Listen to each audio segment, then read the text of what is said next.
the Lord. Ang pinakamataas na pagpuri, pagluluwalhati, at pagsamba ay para sa ating pinakamamahal na mahal na Panginoong Yesus. Hallelujah, praise the Lord. Dobring paggalang at pagrespeto po sa ating parents in the Lord, sa ating beloved children, sa lahat ng Almeida children po, mga minamahal. Hallelujah, praise the Lord. Mga beloved children po, hallelujah, praise the Lord. Salamat sa ating pinakamamahal na mahal na Panginoong Hesus na ako po'y nakarating po. Galing pa po ako ng Bohol, mga minamahal. Hallelujah, praise the Lord. At hindi ko akalain na maka-attend ako ngayon dahil tumawag ang ating isa sa pastoral worker, mga minamahal, na mag-testify po ako sa kabutihan ng ating pinakamamahal na mahal na Panginoong Hesus. Sabi ko, hindi ko po kino-confirm dahil hindi pa po ako nakakuha ng ticket. Pero ang mahal na Panginoon ay He put everything in order, mga minamahal. Hallelujah, praise the Lord. Kasi kanina po, nang nag-check-in po ako, sabi ng nasa counter, mga minamahal, na, "Ma'am, alam mo pa kung early ang flight natin?" Sabi ko, "Hindi po." Kaya, kasi sabi ko, baka naman pag pupunta ako dito, malate po ako, mga minamahal. Pero talagang napakabuti ang mahal na Panginoong Hesus dahil pinarating po niya ako para ipahayag ko ang kanyang kabutihan, mga minamahal, sa aking buhay. Hallelujah. Praise the Lord. Ako po pala, mga minamahal, ay isa sa mga survivor po sa pagbagsak ng tulay sa Luay, Bohol, mga minamahal. Hallelujah. Praise the Lord. Ako po isang guro, mga minamahal, na during that time, mga minamahal, pandemic time po yun, mga minamahal. Tapos noon, sabi ng aming supervisor na punta kami sa district office para, dahil may orientation po kami para sa face-to-face classes, mga minamahal. So, doon, mga minamahal, sa district namin, nag-meeting kami kung paano namin i-handle kapag mag-face-to-face, mga minamahal. Since wala po akong vaccine, sabi ng supervisor namin na, "Ma'am, kailangan ng vaccine dahil mag-face-to-face classes po tayo. Dahil protection daw po na haharap tayo sa klase." Sabi ko, "Sir, nanampalataya, bahala na po ang mahal na Panginoong Hesus po. Siya po ang aking dakilang proteksyon." Tapos sabi niya, "Kailangang magpa-swab test ka dahil yun po ang requirement po." Sabi ko, "Opo, gagawin ko po yung swab test." So every or weekly po ako nagpapa-swab test, mga minamahal, para makapag-report po ako sa klase. So talagang napakabuti ang mahal na Panginoong Hesus, mga minamahal, dahil hindi po niya tayo pinabayaan. Dahil ang every magpapa-test po ako, mga minamahal, negative naman po. Hallelujah, praise the Lord. So yung pagtawag niya na mag-orientation, mga minamahal, iba talaga kasi wala akong vaccine ba. So parang iniiwasan ako sa mga co-teacher ko. Sabi nila, parang dinadala na lang nila sa joke na hindi sila lalapit sa akin dahil may COVID daw ako. Tapos kasi wala akong vaccine. Pero tiniis ko na lang, mga minamahal, yung kanilang kung ano ang kanilang sinasabi.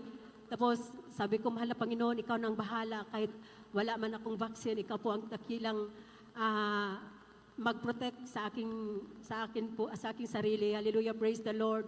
So after po, mga minamahal, sa orientation namin, dali-dali po ako kasi dismiss na po. So dali na po ako para makahabol po ako sa ating midweek service, mga minamahal. So hindi ko akalain na yung tulay pala ay babagsak, mga minamahal. So nakasakay po, ako po, isa po na ako nakasakay sa tricycle, mga minamahal. Hallelujah, praise the Lord.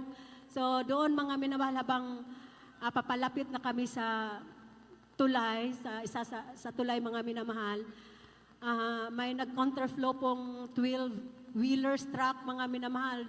At doon bumagsak ang tulay, mga minamahal. Hallelujah, praise the Lord. So wala po akong ginagawa dahil hindi naman ako marunong lumangoy, mga minamahal.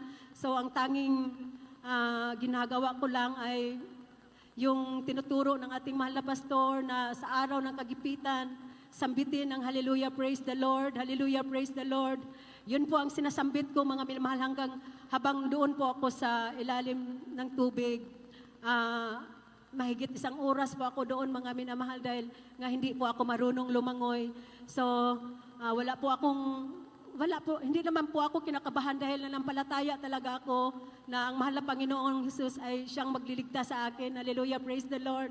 So habang nasa ilalim po ako mga minamahal, ang lifesaver ko lang talaga po doon ay pananampalataya na itinuturo ng ating parents in the Lord, mga minamahal. Hallelujah, praise the Lord. So doon mga minamahal, sabi ko, mahal na Panginoon, ikaw na pong bahala sa akin dahil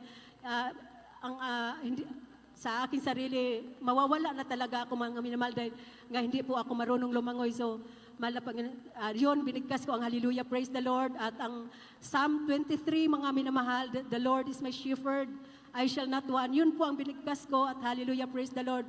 Hindi ko akalain mga minamahal na talagang niligtas po ako ng ating pinakamamahal na mahal na Panginoong Hesus dahil naramdaman ko po mga minamahal ang napakalaking palad na nag-push sa aking 2 talampakan ay pinupush po ako pataas mga minamahal. Hallelujah, praise the Lord. Tapos yun, humihinga ako ng malalim. Sabi ko, mahal na Panginoon, salamat po. At yun, kinakausap ko ang mahal na Panginoon na, mahal na Panginoon, lulubog din po ako ulit dahil hindi ako marunong lumangoy. So yun mga minamahal, pagdilat ko, habang pagdilat ko mga minamahal, nakita ko yung isang ruler na kahoy na 2x2 mga minamahal. Yun ang kinuha ko, ginawa kong salbabida hanggang mapalapit po ako sa fishing boat mga minamahal. At hindi yung taga sa amin mga minamahal, ang akala nila na patay na talaga ako dahil ako na lang po ang hindi nakaligtas. Yung na-rescue nila mga minamahal, mga patay na po. Tapos pinoprotektahan pala ako ng mahal na Panginoon. Napadpad po ako malapit sa fish port, mga minamahal. Hallelujah, praise the Lord. Doon po ako niligtas ng ating pinakamamahal na mahal na Panginoon Jesus. Hallelujah, praise the Lord. Wala pong rescuer, mga divers, mga minamahal na nagligtas sa akin dahil sila po ay nakatutok sa tulay na binagsaka namin mga minamahal. So sabi ko, mahal na Panginoon, salamat po sa kabutihan mo. Tunay pong ikaw po ang magligtas sa iyong mga kaanakan. Mahal na Panginoong Hesus, hallelujah, praise the Lord. Totoo po mga minamahal dahil sino pong mag-akala isang oras, mahigit po ako doon sa ilalim tubig mga minamahal, pero hindi man ako nawawala ng malay mga minamahal. Talagang ang kumplitong proteksyon ang ibinigay ng ating pinakamamahal na mahal na Panginoon Hesus, mga minamahal. Hallelujah.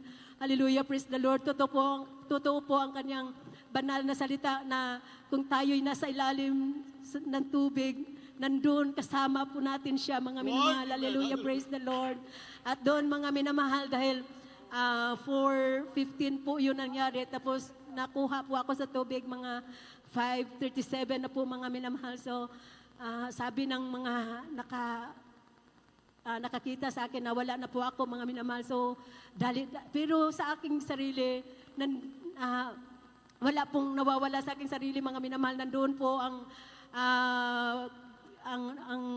presensya ng ating pinakamamahal na Panginoong Hesus nga nandyan, hindi niya ako iniwanan mga minamahal. Hallelujah, praise the Lord. So, dinala po ako mga minamahal sa hospital mga minamahal. So yun po, sabi ng mga nurses, sila po ang nasa emergency mga minamahal, sabi nila, ma'am, dahil nakita nga nila na iba na talaga ako mga minamahal, na parang nangingitim na daw lahat ang mga balat ko. Sabi nila, ma'am, tinanong nila ako, tapos nakasagot naman po ako mga minamahal kung tinanong nila ako kung conscious pa ba po ako, pero lahat ng kanilang mga tanong ay nasasagot ko po mga minamahal sa kahabagan ng mahal na Panginoong Hesus. So sabi nila, may report sila sa doktor na, Dok, anong gagawin natin sa yung isang survivor sa tulay. Sabi ng doktor na dadalhin po ako sa ICU. Sabi ko, hindi po, ma'am. Okay lang po ako sa tulong ng mahal na Panginoong Isus. Hallelujah, praise the Lord. Totoo po mga minamahal, habang kinukuhaanan po ako ng mga laboratory, x-ray, nakita po sa x-ray kasi mga minamahal na punong-puno ng tubig ang aking lungs, mga minamahal. So, yun daw po ang bibigay sa akin. Yun daw po ang dahilan na ako po'y babagsak dahil mawawala na po ako ng oxygen, mga minamahal, sa aking blood, mga minamahal. So sabi ko, mahal na Panginoon, ikaw na pong bahala. Niligtas po ako sa ilalim ng tubig. Ngayon nahiyaon mo ako sa ilalim ng tubig. Kaya alam kong ililigtas mo po ako ng tuluyan, mahal na Panginoong Isus. Totoo po, mga minamahal, nililigtas po ako ng ating pinakamamahal na mahal na Panginoong Isus, mga minamahal, na sabi ko, hindi po ako sa ICU. Sabi ng mga nurses na nagmo-monitor, nag-closely monitor po sila, mga minamahal, sa aking laboratory, sa oxygen po sa aking katawan, mga minamahal. Sabi nila, ma'am, mababa na talaga po ang blood oxygenation mo, kailangang i-intubate po kayo, dadalhin kayo sa ICU dahil i-intubate po. Sabi ko, hindi po, Dok, kaya ko po. Hallelujah, praise the Lord. Noon po, mga minamahal, tumawag ang mga nagpapuri po kami sa room, mga minamahal, at tumawag ang mga beloved workers, mga minamahal, ordained preacher, mga beloved preachers. Nililihans nila po ako, mga minamahal. Every time na ililihans po ako, lumalabas, iniihi ko lahat ng tubig, ng daming tubig, mga minamahal. Hallelujah, praise the Lord. So doon po, mga minamahal, sabi ng doktor, ititingnan natin ulit kasi palaging nag-warning yung device, mga minamahal, sa oxygen level ko, mga minamahal, na pag nag-warning siya, ibig sabihin, anytime daw ako babagsak or mawawala, mga minamahal. So kailangan po i-intubate daw ako. Sabi ko, hindi po ako papasok sa ICU po. So doon po, mga minamahal, hallelujah, praise the Lord. Alam kong ang mahal na Panginoong Isus na siya talagang magligtas sa atin. Niligtas po talaga, ginawang normal ng mahal na Panginoon ang lahat ng mga laboratory, mga minamahal. Sabi ng doktor na, sige, mga 12:00 ng hating gabi, magra-round siya dahil ititingnan natin kung hindi ako maipasok sa ICU. Doon nakita po, mga minamahal, ng aking blood oxygenation level, mga minamahal, ay naging normal. Hallelujah, praise the Lord. At nakita sa x-ray ko, mga minamahal, na naging normal na po talaga ang aking lungs, mga minamahal. Nawawala po lahat ang tubig, mga minamahal. Hallelujah, praise the Lord. Yung excess na tubig na inom ko doon sa pagkabagsak ko sa tulay, mga minamahal. Hallelujah, praise the Lord. So doon, mga minamahal, kumpletong proteksyon ang ibinigay sa atin ng pinakamamahal na mahal na Panginoong Isus.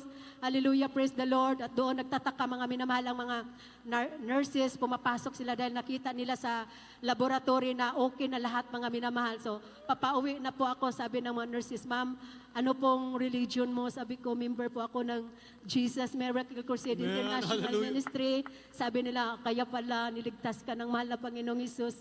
Hallelujah, praise the Lord. So, talagang napakubuti ang mahal na Panginoong Isus, mga minamahal. Alam niyo po, mga minamahal, talagang ang kumpletong proteksyon ay galing sa mahal na Panginoong Isus, mga minamahal. Dahil yung mga kasama ko, mga minamahal, sa kanilang likod, mga minamahal, ay na hiwa, mga minamahal, laking hiwa, mga minamahal, dahil nabagsakan sila ng mga metal ba sa tulay. Tapos yung isa, mga minamahal, na kasamahan ko, hanggang ngayon, ramdam pa niya ang komplikasyon sa kanyang nasakit, mga minamahal. Dahil sabi niya, ma'am, simula nung nagbagsak tayo, nag-complicate po na yung kidney niya, heart, at saka naging na-high blood na rin po siya, mga minamahal. Tapos sabi ko, salamat sa ating pinakamamahal na Panginoong Isus dahil tayo po ay pinag-ingatan ng mahal na Panginoong Isus. Hindi po niya ako pinababayaan, mga minamahal, hanggang ngayon. Wala po akong komplikasyon, mga minamahal. Hallelujah, praise the Lord. Kaya salamat sa ating pinakamamahal na Panginoong Isus. Napakabuti ng mahal na Panginoon. Hindi po tayo pababayaan kahit nasa bingit po tayo ng kamatayan, mga minamahal. Tayo po ililigtas ng mahal na Panginoon. Totoo po siyang Diyos na ating pinaglingkuran, mga minamahal. Hallelujah, praise the Lord. Salamat sa ating pinakamamahal na Panginoong Isus, mga minamahal, dahil alam niyo mga minamahal, hindi naman talaga ako marunong lumangoy, pero kaya sabi nga sabi ng mga kasamahan ko na patay na talaga ako dahil kapag may mga school activity kami mga minamahal sa DepEd or sa DepEd mga minamahal may mga activity, sabi nila gagawin natin sa beaches mga minamahal. Sabi ko, hindi na lang po ako sasama dahil parang may takot po ako mga minamahal ba dahil pag maligo tayo ng dagat, hindi talaga ako marunong lumangoy. So sabi ko, ako na lang po ang bantay sa inyong mga gamit. Sabi nila, hindi na lang natin ituloy sa beach dahil hindi daw ako makasama. Sabi ko, mahal na Panginoon, talagang pinakita ng mahal na Panginoong Hesus na wala po tayong dapat kinatatakutan mga minamahal dahil nandyan po siya na magliligtas sa atin mga minamahal. Hallelujah, praise the Lord. Sa unang dalangin ng ating parents in the Lord, mga minamahal, talagang pinatunayan po na totoo po kapag nanampalataya tayo ng buo, mga minamahal, hindi tayo pababayaan ng mahal na Panginoong Hesus. Hallelujah, praise the Lord. Na dahil na ang buong pamilya ko mga minamahal during that time, talagang nawawala na sila ng pag-asa na makita nila akong buhay mga minamahal dahil pinaalam na sa kanila na wala na po talaga ako. Sabi nila, wala na talaga silang makikita na buhay pa ako dahil yun na po, pinapaalam na sa kanila. May nagpunta na sa aming bahay na ako na po ang hindi na-rescue. Pero sa kahabagan ng mahal na Panginoong Hesus, tayo po'y ililigtas ng mahal na Panginoong Hesus kahit anong mangyari, mga minamahal. Tayo po'y hindi pababayaan ng mahal na Panginoong Hesus. Hallelujah, praise the Lord. Kaya salamat sa ating pinakamamahal na talagang napakabuti ng mahal na Panginoong Hesus, mga minamahal. Hindi po tayo kailanman pinababayaan, mga minamahal. Hallelujah, praise the Lord. At pinasalamatan ko, mga minamahal. Alam kong pinapatunayan ko talaga ang faith na tinuturo ng ating mahal na pastor, mga minamahal, dahil nung simula pang na-save ako dito last 1998, mga minamahal, lahat ng aking masakitin din po ako, pero pinagaling din po ng ating pinakamamahal na mahal Panginoong Hesus. Hallelujah, praise the Lord. Since 1998, mga minamahal, talagang napakabuti ang ating pinakamamahal na mahal Panginoong Hesus, mga minamahal. Mahal na mahal po niya ang kanyang mga kaanakan, mga minamahal. Basta hindi lang tayo bibitaw sa paglilingkod sa mahal na Panginoong Hesus. Nandyan po palagi tayong pinag-ingatan sa ating mahal na Panginoong Hesus. Hallelujah, praise the Lord.